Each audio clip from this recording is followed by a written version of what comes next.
Suspended 29/12/2024 ના રોજ પ્રાથમિક સભ્ય પદેથી અમે સસ્પેન્ડ કરેલા અશોકભાઈ કનુભાઈ માંગરોળિયા, જસવંતગઢ, તાલુકો અમરેલી, જિલ્લો અમરેલી, અને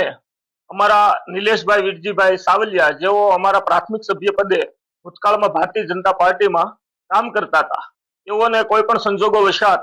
એમની જે કાંઈ વ્યક્તિગત મનસાઓ પૂરી નહીં થવાના કારણે જે તે સમયે એને પાર્ટી સામે બ્યુગલ કરેલું. એ દરમિયાન 29/12/2024 ના રોજ તત્કાલીન અમારા ત્યારે ભારતીય જનતા પાર્ટીના પ્રમુખ ઘનશ્યામભાઈ ત્રાપસિયા દ્વારા જેઓને પ્રાથમિક સભ્ય પદેથી પણ સસ્પેન્ડ કરેલ છે. એમ છતાંય અત્યારે સ્થાનિક સ્વરાજ્યની ચૂંટણીઓ જ્યારે નજીક આવી રહી હોય ત્યારે પોતાની વ્યક્તિગત મહેચ્છાઓ પૂર્ણ કરવા, વ્યક્તિગત પોતાને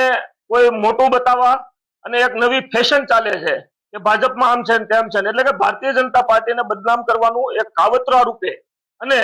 એક ષડયંત્ર સ્વરૂપે આજે એ લોકો ભારતીય જનતા પાર્ટીની ઓફિસે આવી અને પ્રાથમિક સભ્ય પદેથી અમને રાજીનામું આપીએ છે એવું રાજીનામું આપ્યું છે. અમે અત્યાર સુધી ભારતીય જનતા પાર્ટીમાં કાર્યકર્તા તરીકે એવો એ કામ કર્યું છે એ બદલ એમનો આભાર માન્યો છે, ધન્યવાદ આપ્યો છે. અને ભવિષ્યમાં કદાચ ભારતીય જનતા પાર્ટી છોડી અને અન્ય કોઈ વિચારધારા સ્વીકારે તો આ દેશમાં લોકશાહી છે, બંધારણીય હક મુજબ તેઓ કોઈ પણ વિચારધારા સાથે સહમત થઈ અને બીજી વિચારધારાને સ્વીકારે એની અમે એમને શુભેચ્છા